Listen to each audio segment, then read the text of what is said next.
Hello everyone, सलाम, आदाब, सत श्री अकाल। स्वागत है आपका आपके अपने channel UGC net study IQ में। शायद आप मुझे पहली बार ऐसे देख रहे होंगे कि सामने माइक हो और मैं इस तरीके से बैठ के एक जगह पे, जो कि आपने क्लास में मुझे देखा होगा, प्रॉपर मूवमेंट करते हुए कभी दाएं कभी बाएं। लेकिन आज मैं आपके सामने बात करने वाला हूँ एक बहुत ही चिंता वाले विषय की मैं बात कह सकता हूँ। शुरू में अगर यहाँ से करूँ कि हमारा जो ये भारत देश है, जो कि एक संस्कृति का, संस्कार का, तहजीब का देश रहा है, ये तहजीब कहाँ चली गई तो कहीं नहीं है। लेकिन इसमें अगर हम इस बात को यूँ कहें कि बिटवीन द लाइंस, कि हम इस जो तहजीब है, जो संस्कृति है, उसको हम कहाँ ढूंढ रहे हैं। क्योंकि हमारी जो शिक्षा है वो इतनी डिग्रेड होती जा रही है। आज के इस रील के ज़माने में रियल अस्तित्व हमारा खो गया है। मेरी मुराद इस बात से है कि हमारे हाथ से कलम छूट गए हैं। कलम छूटने का मतलब सिर्फ ये नहीं कि कलम गिर गए हैं या किसी जज की तरह कलम हमने तोड़ दिए हैं। मतलब ये हो गया कि हमने लिखने का जो हुनर है वो खो दिया है। हालांकि अगर हम देखें तो इसी भारत से, इसी हिंदुस्तान से बहुत ऐसे शायर गुजरे हैं और बहुत ऐसे लेखक। आप हिंदी के लेखक उठा लीजिए, रामधारी सिंह दिनकर, रामवृक्ष बेनीपुरी, आचार्य रामचंद्र शुक्ल। इसी के साथ अगर सूरदास, कालिदास, कबीरदास को देखते हैं, और उर्दू में अगर शायरों की मैं बात करूं, मिर्ज़ा गालिब, जो कि एक बहुत बड़ा नाम है, जिन्होंने कहा है कि बज़ुबान कलम बातें किया करो, हिज्र में विसाल के मज़े लिया करो। कि लिख के आप अपने महबूब को इस तरीके से संबोधित कर सकते हैं कि ऐसा लगेगा कि वो आपके पास ही है। ये सारी बातें मैं आपको क्यों कह रहा हूँ? क्योंकि आज के इस अंक में मैं एक रूपरेखा बना रहा हूँ। मैं आपको उस दिशा में ले जाना चाह रहा हूँ जिस दिशा में आज हमारा डिस्कशन होने वाला है। मेरे साथ है हमारे ही यूपीएससी के एक्सपर्ट, स्टडी आईक्यू के सलमान सिद्दीकी सर। इनसे हम बात करेंगे और जानेंगे कि शिक्षा का जो परिप्रेक्ष्य है, जो कि बहुत ज़्यादा ड्रास्टिक चेंज हो रहा है, ये कैसे हम इसको रोक सकते हैं, या हम यूँ कहें कि इसमें अपने आप को कैसे हम समा सकते हैं, या इनको कैसे हम समझ सकते हैं। इस पर हमारी पैनी नज़र रहने वाली है। थोड़ी देर आप मेरे साथ रुकिएगा, चंद ही मिनटों की बात है, इसमें कई सारे बात आप गागर में सागर भर के ले जाएंगे। अब मैं मुखातिब होता हूं सलमान सर से। सलमान सर, बहुत बहुत स्वागत है आपका हमारे इस platform UGC net study IQ पे। बहुत अच्छा लगा आपको यहाँ पे देख के। आज बात करेंगे हम आपसे। सर, आपको क्या लगता है कि शिक्षा का जो परिप्रेक्ष्य है, अगर मैं प्रियम्बल कह दूं, शुरुआत कह दूं, कि जो चूँकि आप इस फील्ड से जुड़े हुए हो और आप यूपीएससी भी पढ़ाते हो, आप यूजीसी में भी कुछ आपका दखल रहता है, तो शिक्षा को आप किस तरीके से देखते हो? शुरुआत कैसे हुई? क्योंकि हम तो इतना अभी ना अहल कहेंगे अपने आप को, ना हम सिर्फ हम अभी स्टूडेंट हैं।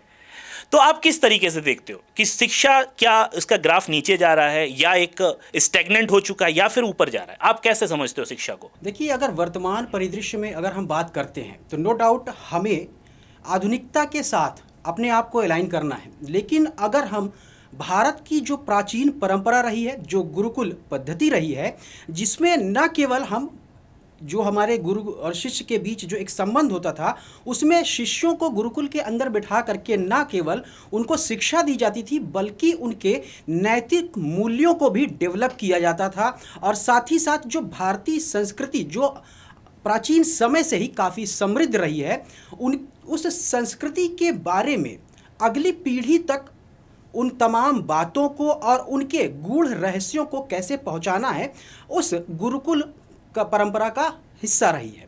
लेकिन जैसे जैसे इसमें, जैसा कि आप भारत के परिदृश्य में देखते हैं, तो बहुत सारे फॉरेनर्स आए, इन्वेडर्स आए, तो उनकी संस्कृति का भी असर भारतीय संस्कृति के ऊपर पड़ा। और नो डाउट जब दो संस्कृतियां एक दूसरे से मिलती हैं तो कुछ आदान प्रदान भी होता रहता है। उसी तरह से अगर हम शुरू से देखते हैं तो जो हमारी वैदिक संस्कृति थी, वहाँ पर जो एजुकेशन सिस्टम था, साथ ही साथ जो वहाँ पर एजुकेशन की लैंग्वेज थी, वो धीरे धीरे बदलती चली गई। शुरू में संस्कृति थी, संस्कृत भाषा थी। उसके बाद अगर हम देखते हैं तो उसमें आधुनिकता के नाम पर अगर हम देखते हैं तो बहुत सारे विदेशी भाषाओं के शब्दों का उसमें मेल जोल होता रहा। और धीरे धीरे अगर हम मध्यकाल की ओर जब आते हैं, तो जब यहाँ पर दिल्ली सल्तनत के बाद जब मुग़ल एम्पायर ने अपनी नींव डाली, तो उसमें अगर हम देखते हैं तो वहाँ पर जो कह लीजिए कि जो राजशाही दौर था, उनकी जो एक भाषा रही, फारसी रही। हालांकि उसमें हिंदी के भी शब्द हमें मिलते हैं। और धीरे धीरे उर्दू, जिसको हम कहते हैं कि उर्दू ने भी अपने विकास की रफ्तार को वहीं से अपने विकास की जो रफ्तार थी वो पकड़ना शुरू किया। उस दौर में कई सारे ऐसे भक्ति मूवमेंट के अंतर्गत हम देखते हैं, कबीरदास जी हुए, सूरदास हुए, मीराबाई हुई, जिन्होंने अपने क्या कहते हैं, एक तरह से कह लीजिए कि आध्यात्मिक स्तर पर जाकर के लोगों में जन जागरूकता और जो कह लीजिए कि एक भगवान और भक्त के बीच क्या संवाद हो सकता है, उस संवाद के माध्यम से लोगों के नैतिक मूल्यों को और भी मजबूत करने में या उसको पुष्ट करने में अपना एक अहम रोल अदा किया। अब अगर हम बात करें थोड़ा सा और आगे जा कर के, जब ब्रिटिशर्स हमारे ऊपर शासन करते हैं, रूल करते हैं, तो खासकर अगर हम बात करें जो मैकाले की शिक्षा पद्धति थी 1835 की बात अगर हम करते हैं, तो जो उसने मैकाले शिक्षा पद्धति अगर हम देखते हैं तो उसका एक थॉट क्या था, वो भारतीयों के अंदर अंग्रेज पैदा करना चाहता था। यानी कि वो ऐसे पर्सन्स चाहता था कि जो कि चमड़ी से तो भारतीय हो लेकिन बौद्धिक स्तर पर वो अंग्रेज हो, और निस्संदेह रूप से ऐसा हुआ भी, जिसका रिजल्ट हम आगे आने वाले समय में देखते हैं। और फूट डालो और राज करो की नीति में भी हमें उसका असर देखने को मिलता है। और जो ये अंग्रेजी ने अपना प्रभाव छोड़ा, अगर हम देखें तो कहीं ना कहीं आज तमाम भारतीयों के अंदर उसके डीएनए में एक तरह से शामिल हो चुका है।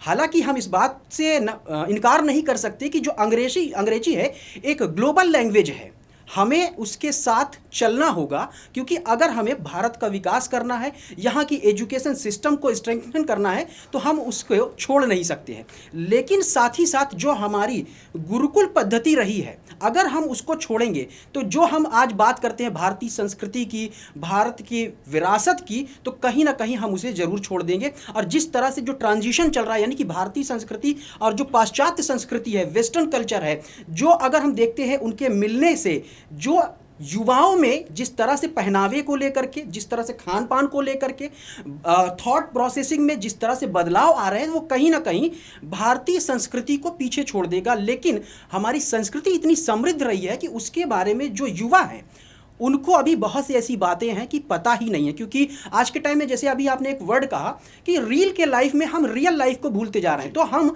यहाँ पर रियलिस्टिक होते जा रहे हैं, ना कि रियलिस्टिक। और अगर हम ऐसा करते रहे और अगर अपनी शिक्षा पद्धति पर जोर नहीं दिया, जिस तरह से नेशनल एजुकेशन पॉलिसी की अगर हम बात करते हैं, तो उसने जहां पर व्यावसायिक शिक्षा को यानी कि प्रोफेशनल एजुकेशन को इंपॉर्टेंस दी है, तो कहीं ना कहीं उसने गुरुकुल शिक्षा पद्धति, प्राचीन भारतीय सभ्यता के अंतर्गत जो शिक्षा पद्धति रही है, उसके अंतर्गत जिस तरह से नैतिक मूल्यों को बढ़ाया जाता था और एक तरह से स्टूडेंट्स के कैरेक्टर का डेवलपमेंट किया जाता था, उनका अपग्रेडेशन किया जाता था, उस पर भी जोर दिया है। इसी तरह से आप अगर देखें प्रेजेंट टाइम में, जैसे यूपीएससी के एग्जाम को आप देखते हैं, डिफरेंट स्टेट के एग्जाम्स को देखते हैं, तो वहां पर एक अलग से सब्जेक्ट डाला गया एथिक्स का।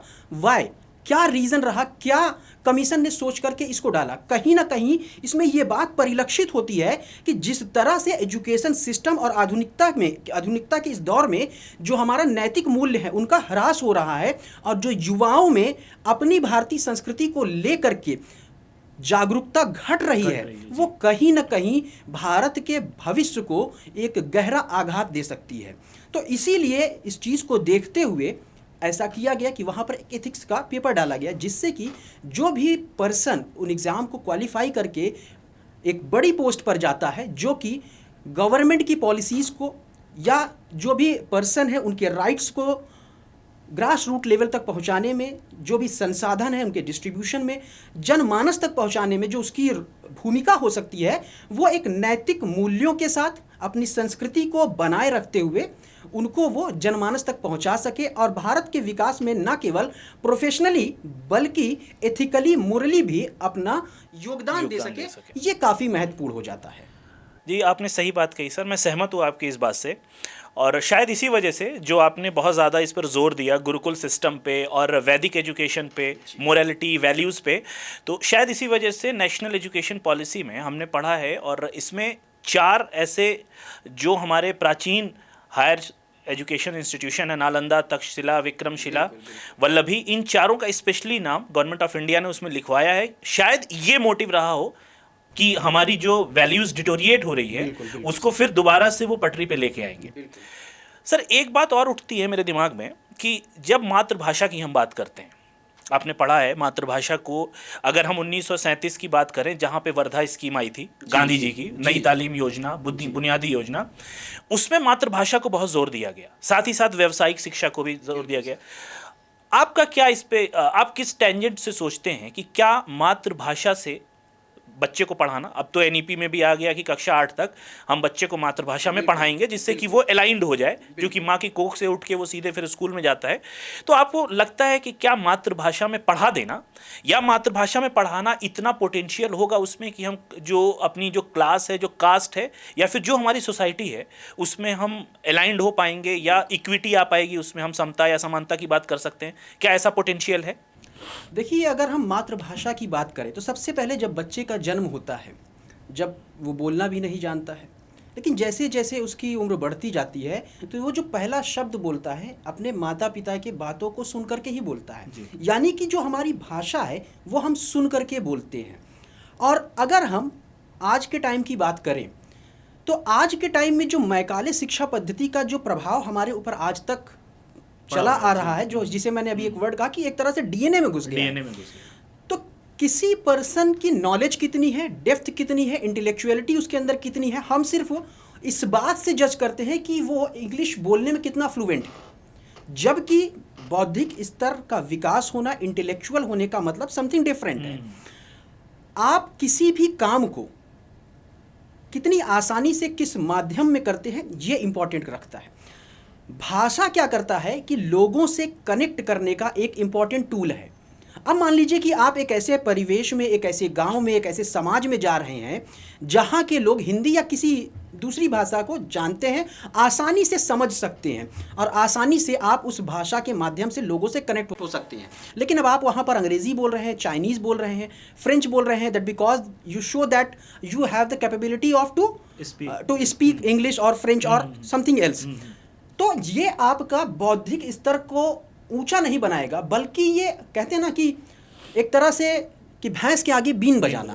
ठीक वही बात हुई कि भाई हम उन लोगों से उन भाषा में बात कर रहे हैं जिनको इस भाषा का ज्ञान ही नहीं, वो बिल्कुल अनभिज्ञ हैं, या अगर कुछ लोगों को पता भी है तो जो जनमानस तक जो आपका मैसेज था वो तो पहुंचा ही नहीं।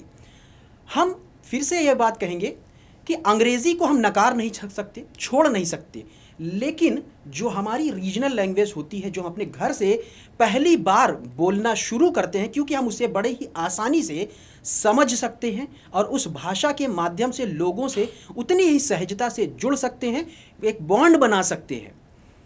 तो अगर हम किसी दूसरी भाषा का उपयोग करेंगे तो वो कनेक्टिविटी नहीं हो सकती और जो भी हमारी समस्याएं हैं उनका समाधान उतनी अच्छे से नहीं हो पाएगा। तो जो वर्धा स्कीम आपने बताई बिल्कुल सही था। मैं आज भी उस चीज़ को मानता हूं कि प्रिलिमिनरी लेवल पर जो एजुकेशन होनी चाहिए वो हमारी मातृभाषा में होना चाहिए। अगर हिंदी क्षेत्र के आप हैं तो हिंदी में होना चाहिए, तमिल से बिलोंग कर रहे हैं तो तमिल में है, कहीं मलयालम चल रही तो आप मलयालम करिए। लेकिन साथ ही साथ अंग्रेज़ी की अगर हम बात करें, क्योंकि उसका बहुत बड़ा इम्पैक्ट है, साथ में एक सब्जेक्ट के रूप में इंग्लिश को भी उतनी ही वरीयता देनी चाहिए जितना हम अपनी मातृभाषा को दे रहे हैं। क्योंकि हमें, अगर आप देखते हैं, आप भारत के डेवलपमेंट के लिए देखें, इंडिया के डेवलप की अगर हम बात करें तो सबसे पहले हमें रीजनल लोगों को विकास करना होगा, और वो तभी है कि जब हम उनकी समस्याओं को उनकी भाषा के माध्यम से ही समझें और उसी माध्यम के थ्रू उनका क्या उचित समाधान हो सकता है उनको हम मुहैया करवाएं। और साथ ही साथ जब अंतर्राष्ट्रीय स्तर पर कोई ऐसी बात आती है तो हम अपने आप को इस तरह से सशक्त बनाएं, इंग्लिश में भी बनाएं, अंग्रेज़ी में भी, कि कभी ऐसा ज़रूरत पड़े तो हम उसको अच्छे से उन बातों को अंग्रेज़ी में कह सकें, अंग्रेज़ी में समझ सकें और उसका आंसर भी उसी भाषा में दे सकें। तो इसका मतलब ये हो गया सर कि आप इस बात से एग्री करते हैं कि जो राष्ट्रीय शिक्षा नीति में बहुभाषावाद की बात कही गई है, और हम ये पढ़ते भी हैं, कई बार ये यूजीसी में प्रश्न भी पूछा जाता है कि भाई फला बच्चा अपने अभी पहली बार स्कूल में जा रहा है और वो मराठी स्ट्रीम का स्कूल है या फिर वो मराठी बच्चा है, तो अब वो क्लास में जाके मराठी बोलता है तो टीचर को क्या करना चाहिए? 4 ऑप्शन दिए रहते हैं कि उसको बाहर भगा देना चाहिए, उसको डांट के बैठा देना चाहिए, या उसकी जो भाषा है उसको बढ़ावा देते हुए टीचर को उसकी भाषा समझनी चाहिए।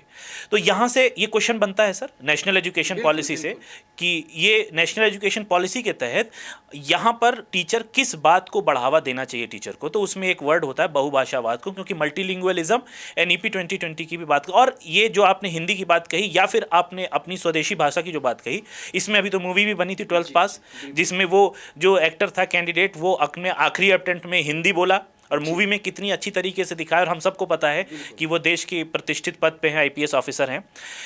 सर थोड़ा सा आपने रुख मेरा मोड़ दिया है फिल्मों की तरफ, चूँकि बहुभाषावाद का तो वो फिल्म तुरंत मुझे हिट कर गई जो आपने जब वो एग्जाम्पल दिया।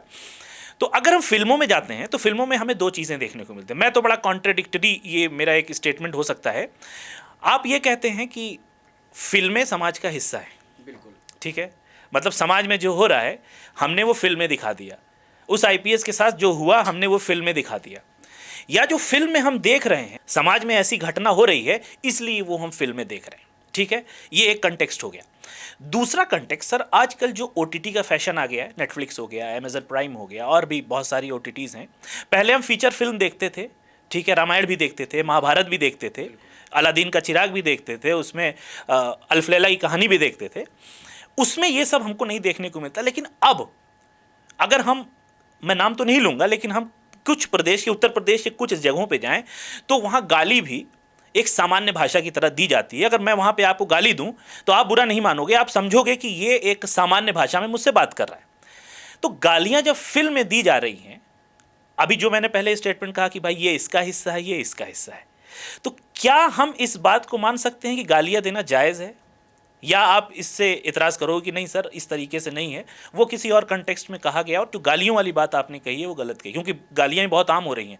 कोई भी बच्चा, कोई भी इंसान, हर दूसरा इंसान ऐसा है जिसको दूसरे वाले का रिलेशन बड़ा याद रखता, माँ बहन को याद करके वो बड़े अच्छी गालियाँ देता। तो आप इस बात से मेरी कहाँ एग्री करते हो? एक फिल्मों की बात आप सोच लीजिए और सर दूसरी गाली की बात, इन दोनों को रिलेट करके एक मुझे संतोषजनक आप मुझे उत्तर दे दीजिए। देखिए, जहाँ तक गालियों की अगर बात करते हैं, अब्यूज़ की बात करते हैं, तो एंशियंट टाइम से भी हम अगर देखें या लोकल लेवल पर ही हम देखें तो समाज का हिस्सा तो हो सकती है। अब समाज में अच्छे लोग भी हैं, बुरे लोग भी हैं, जी जी, अच्छाई भी है, बुराई भी है। तो हम किस चीज़ को किस कॉन्टेक्स्ट में देखते हैं, सबसे पहली चीज़ तो ये हमें देखना होगा।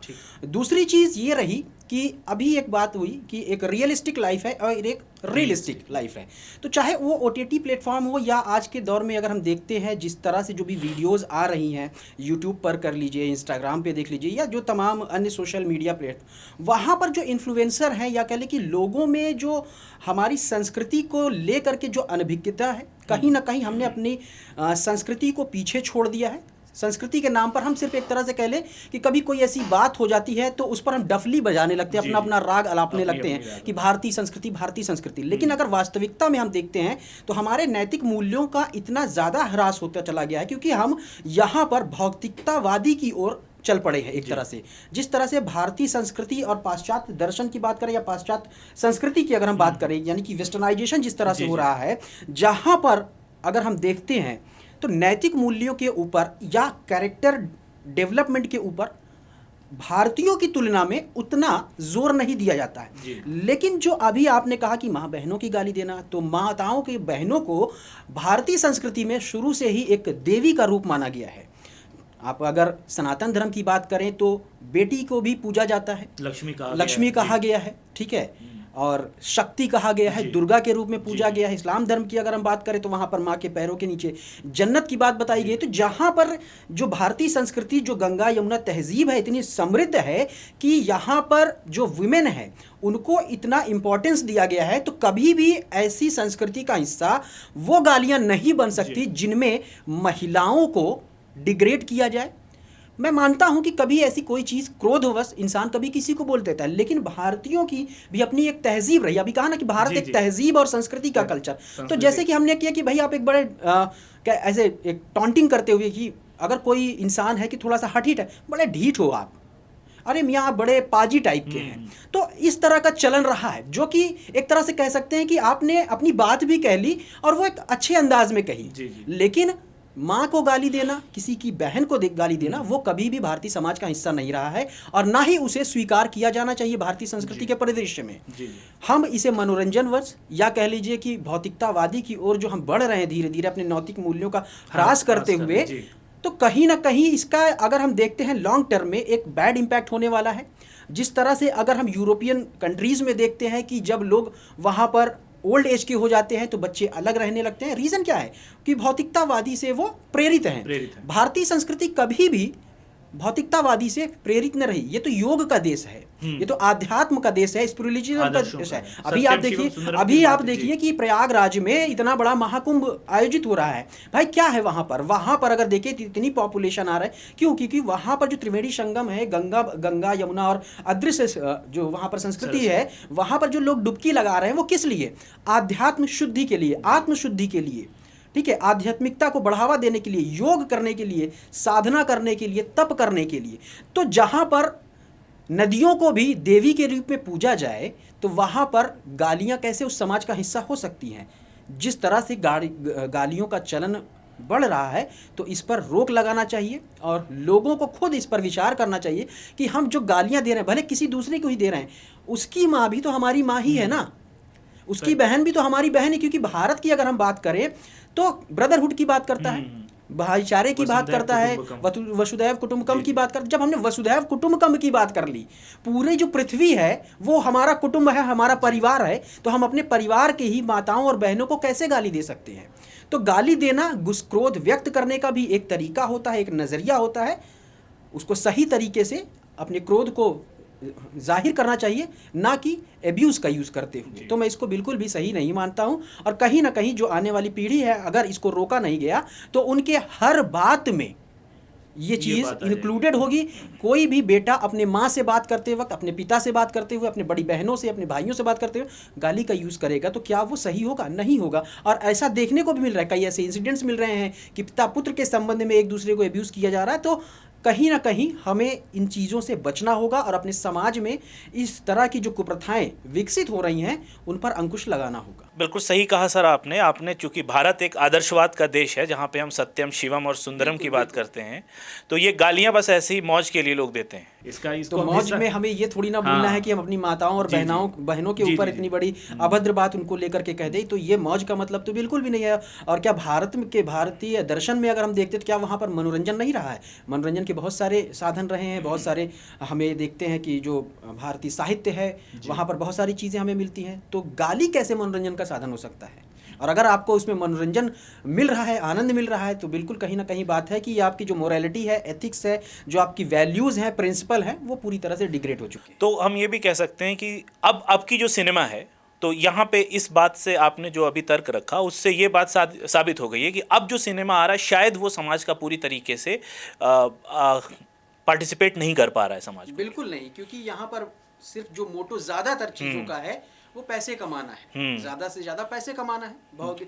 उसमें आज की मूवीज़ में अगर आपको देखिए क्या दिखा रहा है, वहाँ पर भोग विलासिता की चीज़ें दिखा रहा है, ठीक है, पहले अंगों का प्रदर्शन दिखा रहा है। लेकिन पहले की अगर आप मूवीज़ को देखो, वो समाज के किसी भी इवेंट के ऊपर होती थी, किसी भी बात को उजागर करने के लिए होती थी। हालांकि अभी भी है, लेकिन उनकी संख्या धीरे धीरे कम हो रही है। हाँ, पहले तो साहित्यिक मूवियाँ भी कह सकते थे। अगर आप 60s में देखें, नया दौर, गंगा जमुना, मुगल आजम और कौन कौन सी मूवियाँ गाइड बनी, उसमें सीखने को भी मिलता है हमें हर तरीके से।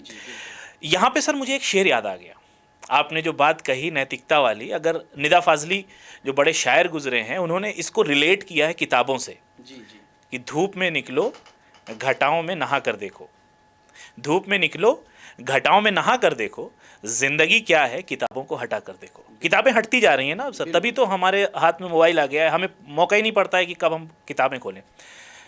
सर जाते जाते आखिरी में एक छोटा सा प्रश्न आपसे पूछूंगा, जो कि हाल फिलहाल में काफ़ी आग पकड़ा हुआ था। थोड़ा सा हम अपने पूर्व के राज्य में अगर चलें तो हम बिहार पहुंचते हैं, ठीक है, बिहार से आप वाकिफ़ होंगे। जो मामला वहां पे आया पेपर लीक का, थोड़ा सा और अगर हम पहले चलते हैं, 16 जून 2024 से थोड़ा सा पहले चलते हैं, तो नीट की परीक्षा जो कैंसिल हुई, ठीक है, यूजीसी की भी परीक्षा कैंसिल हुई, उसके बाद एग्ज़ाम हुआ, उसकी बीच में एक परीक्षा और थी, शायद वो भी कुछ थोड़ा सा गड़बड़ हुई थी, ट्रैक से उतर गई थी। तो आपको क्या लगता है, being a aspirant, being a student, अगर आप सोचते हैं तो आपको क्या ये नहीं लगता, या अगर आप यूपीएससी के अटेम्प्ट्स को देखते हैं, बच्चे की जहाँ पे एक बार नौकरियाँ नहीं निकल रही हैं, फॉर्म्स नहीं निकल रहे हैं, इस बीच में एक ऐसा काम हो जाता है कि आघात पहुँचता है हमें, ठीक है, एज हमारी बढ़ती जा रही है, पेपर हमारा लीक हो रहा है, नौकरियाँ निकल नहीं रही हैं, जो हैं वो भी कहाँ है पता नहीं। इस पर आपका क्या स्टैंड है? किस तरीके से हम अपने स्टूडेंट्स को मोटिवेट कर सकते हैं, उनको किस तरीके से हम मोरालिटी दे सकते हैं कि वो इंस्पायर रहें? हालांकि काफ़ी मुश्किल होता है, आप भी एस्पिरेंट रहे हैं, आपने भी तैयारी की है, ऐसे दौर में बहुत मुश्किल रहता है कि आपने पूरी कमर कस ली है, कल एग्ज़ाम है, एग्ज़ाम सेंटर में पेपर लीक हो जा रहा है, तो इस हाल में आप क्या करेंगे? आप अपने आप को उस जगह पे रख के मुझे इसका एक जवाब दें, मुझे संतुष्ट कर दें इस बात पे कि सर बच्चों को इस तरीके से रिएक्ट करना चाहिए या ऐसा होना चाहिए कि अपने आप को वो मोटिवेट रख पाएँ थ्रू आउट द ईयर या थ्रू आउट द टाइम। देखिए, मैं फिर भी इस बात को भी अपने नैतिक मूल्यों से ही रिलेट करके कहना चाहूँगा। सबसे पहले बात ये है, जो पेपर लीक के हमें इंसिडेंट्स देखने को मिल रहे हैं और बार बार देखने को मिल रहे हैं, पेपर लीक नहीं भी हो रहा है तो परीक्षाओं में धांधली देखने को मिल रही है, करप्शन देखने को मिल रहा है। तो ऐसा क्यों हो रहा है? क्योंकि ये सारी की सारी जो चीज़ें इवेंट्स हो रही हैं, इस पर कंट्रोल किसका होता है? प्रशासन का होता है। जो हमारी एडमिनिस्ट्रेटिव मशीनरी है उसके हाथ में है। तो कहीं ना कहीं लूप होल हमारी एडमिनिस्ट्रेटिव मशीनरी में है, जिसकी वजह से पेपर लीक हो रहा है। पेपर लीक होने का कारण क्या है कि प्रशासनिक जो ढांचा है उसमें जो लचीलापन, कह लीजिए लचीलापन इन द सेंस मतलब करप्शन को लेकर के कि उनके जो नैतिक मूल्य हैं, जो उनके प्रिंसिपल हैं, वो उनको भूल चुके हैं। उन्होंने सिर्फ पैसे को वरीयता दी है, जिसकी वजह से वो ऐसे भ्रष्ट लोगों के साथ संलिप्त हो जाते हैं जो पेपर लीक करते हैं और बच्चों के भविष्य के साथ खिलवाड़ करते हैं। तो अगर हम यही 2 दशकों के पहले के अगर हम पॉलिटिकल सिस्टम को देखते हैं, जहाँ पर जो भी लीडर्स की बात कर लीजिए, मिनिस्टर्स की बात कर लीजिए, उनकी अपनी एक अकाउंटेबिलिटी होती थी। अकाउंटेबिलिटी आज भी है, लेकिन जो मोरालिटी थी, जो उनकी वैल्यूज़ थे, जो उनके प्रिंसिपल थे, और जो जिस मिनिस्टर के, जिस डिपार्टमेंट के अंतर्गत जो उसकी अकाउंटेबिलिटी बनती थी, वो उसके लिए खुद को जिम्मेवार मानता था। लेकिन आज यहाँ पर क्या हो रहा है कि जो एडमिनिस्ट्रेटिव मशीनरी है वो अपनी बातें नेताओं के ऊपर, नेता किसी दूसरे नेता के ऊपर थोपता चला जाता है। हम उसकी जिम्मेवारी नहीं ले रहे हैं। अब इससे होता क्या है कि जो स्टूडेंट जिसने साल भर मेहनत की है, उसकी पूरा साल भर टाइम चला गया, उसने जो मेहनत किया वो चला गया। साथ ही साथ आप एग्ज़ाम को दोबारा कंडक्ट कराते हो तो आपके रिसोर्सेज का फिर से दोबारा यूटिलाइजेशन हुआ। वही रिसोर्स किसी दूसरी जगह पे यूज़ किए जा सकते थे। तो यहाँ पर स्टूडेंट को तो छोड़िए, जो हमारी एडमिनिस्ट्रेटिव सिस्टम है, जो हमारी प्रशासनिक ढांचा है, और ऊपर से लेकर के नीचे तक जितने भी नेता लोग हैं, जितने भी लीडर्स हैं, जितने भी मिनिस्टर्स हैं, उन्हें इस बात को समझना होगा कि क्षणिक लाभ के लिए हम अपनी भावी पीढ़ियों को और भारत का जो अतीत का गौरवशाली इतिहास रहा है उसमें बट्टा लगा रहे हैं, उसमें हम पैबंद लगा रहे हैं। क्योंकि इतिहास में ये बातें भी लिखी जाएंगी, और अगर आप इस पे कोई कारगर कदम नहीं उठाते हैं, इवन मैं तो ये भी कहूँगा कि जो इस तरह से बार बार इंसिडेंट्स देखने को मिल रहे हैं, तो इसमें कोर्ट्स को भी अब हस्तक्षेप करने की ज़रूरत है। संज्ञान लेते स्वतः सुमोटो, यहाँ पर अगर मैं कहूँ तो कोर्ट को भी इसमें अब इंटरफेयर करना चाहिए, क्योंकि ये स्टूडेंट यूथ क्या है, किसी भी कंट्री के डेवलपमेंट में उसके फ्यूचर को शेप करने में सबसे अहम रोल अदा करता है। और जब हम यूथ को ही निराश कर देंगे तो वो गलत रास्तों पे चला जाएगा। आप इसका देख भी रहे इम्पैक्ट, नशाखोरी देख सकते हैं आप, कितने तो ज़्यादा ऐसे हैं कि क्राइम में चले गए हैं हमारे यूथ। तो वो इन्हीं का इम्पैक्ट है। तो हमें ग्राउंड लेवल पे काम करना होगा, और ग्राउंड लेवल पर लेकर के जो करप्शन हो रहा है उस चीज़ को कम करना नहीं, बल्कि उसको समाप्त करना होगा, रोकना होगा। और ये कैसे होगा कि हमारी जो एजुकेशन पॉलिसीज़ है, जो हमारा पाठ्यक्रम है, उसमें ज़्यादा से ज़्यादा इन चीज़ों को इंक्लूड करना होगा कि हमें पैसे की तरफ नहीं, भौतिकतावाद की तरफ नहीं, बल्कि अपने नैतिक मूल्यों को, अपने प्रिंसिपल को, अपने आदर्शों को, अपने पुरखों के आदर्शों को सजो करके भारत के भविष्य के निर्माण में अपनी एक अहम भूमिका निभानी है। तो बस यही मैसेज मेरा रहेगा। और तमाम यूथ के लिए देखिए, मैं यही कहूँगा कि दिक्कतें होती हैं, आपकी मेहनत, भाई जो आपने समय खोया, समय सबसे बड़ा दिया हुआ गिफ्ट है गॉड का, मैं ये मानता हूँ। क्योंकि जो समय चला गया वो समय आप नहीं ला सकते, आप सब कुछ ला सकते। 2 चीज़ों पे मैं ज़्यादा यहाँ पर जोर देना चाहूँगा, एक तो समय, दूसरा आपका स्वास्थ्य। आप सारी चीज़ों की भरपाई कर सकते हैं, ना तो आप समय वापस ला सकते हैं, और अगर आपका स्वास्थ्य खराब हो गया तो आप उसे भी नहीं ठीक कर सकते हैं। ठीक है, तो इन 2 चीज़ों पे आपको जोर देना है। मैं इस बात से सहमत हूँ कि आपको यहाँ पर निराशा मिलती होगी, इस तरह की जो पेपर लीक की या कह लीजिए परीक्षा में जो धांधली के इंसिडेंट्स देखने को मिल रहे हैं, लेकिन फिर भी हम यही कहेंगे कि निराश होने की ज़रूरत नहीं है, कोई गलत कदम नहीं उठाना है। अपनी मांगों को जायज़ तरीके से प्रशासन तक पहुंचाना है, सरकार तक पहुंचाना है, और सरकार के लिए भी यही रहेगा कि ऐसी कोई भी घटना जो हो चुकी है अब वो भविष्य में ना होने पाए। सरकार को ये देखना होगा और ये सुनिश्चित करना होगा कि भारत के यूथ के साथ जिस तरह से खिलवाड़ हुआ है वो आगे ना हो, क्योंकि यही वो यूथ है जो भारत के भविष्य को निर्माण करेगा, और जो हम विश्व गुरु की बात कर रहे हैं उस सपने को साकार यही यूथ करेगा। तो उसके साथ खिलवाड़ ना करें। जहाँ पर नौकरियों की ज़रूरत है, वैकेंसीज नहीं है, वहाँ पर जॉब अपॉर्चुनिटीज़ क्रिएट करने होंगे, इंडस्ट्रीज़ को सेटअप करने होंगे। मैक्सिमम जो हमारी रिक्वायरमेंट कह लीजिए कि जो यूथ की डिमांड है उसको देखना होगा कॉन्स्टिट्यूशनल प्रोविजन के अंतर्गत, जिससे कि यूथ के पास जो अभी कह लीजिए जो बेरोज़गारी एक सबसे बड़ा मुद्दा बन रहा है, तो सरकार को उसमें इंटरफेयर करके उस मुद्दे को कहीं ना कहीं देखना होगा। नहीं तो आने वाला जो भारत का भविष्य है वो बेरोज़गारों का कह लीजिए, भारत एक बेरोज़गारों का देश हो सकता है। क्योंकि यहाँ की पॉपुलेशन अगर हम देखते हैं तो यहाँ की पॉपुलेशन, यहाँ के यूथ में पोटेंशियल तो बहुत है, लेकिन अगर उसको सही तरह से यूटिलाइज नहीं किया गया और वो अगर गलत जगह पर चला गया तो कहीं ना कहीं भारत की जो एक तरह से वैश्विक स्तर पर हमेशा से जो उसकी छाप रही है वो धूमिल हो सकती है। आपकी इस बात में सर मैं एक बात और जोड़ना चाहूँगा। आपने बड़ा ज़ोर दिया अभी इस बात को कि हमारा भविष्य ख़राब हो जाएगा, और जो समाज में कुरीतियाँ फैली हुई हैं या जो बुरी चीज़ें हैं जो भी हम सुनते हैं, बुरे में या बलात्कार ले सकते हैं, क्राइम ले सकते हैं। इसमें एक मनोवैज्ञानिक हुए हैं अब्राहम मैस्लो, उन्होंने एक अपनी हायरार्की बताई है। तो उन्होंने हायरार्की में 5 स्टेप्स बताए हैं, जिसमें पहला स्टेप उन्होंने बताया है साइकोफिजिकल नीड्स, जिसमें बेसिक नीड जिसमें बताया है रोटी कपड़ा मकान और सेक्स की जो ख्वाहिश है, जो कामेक्षा है।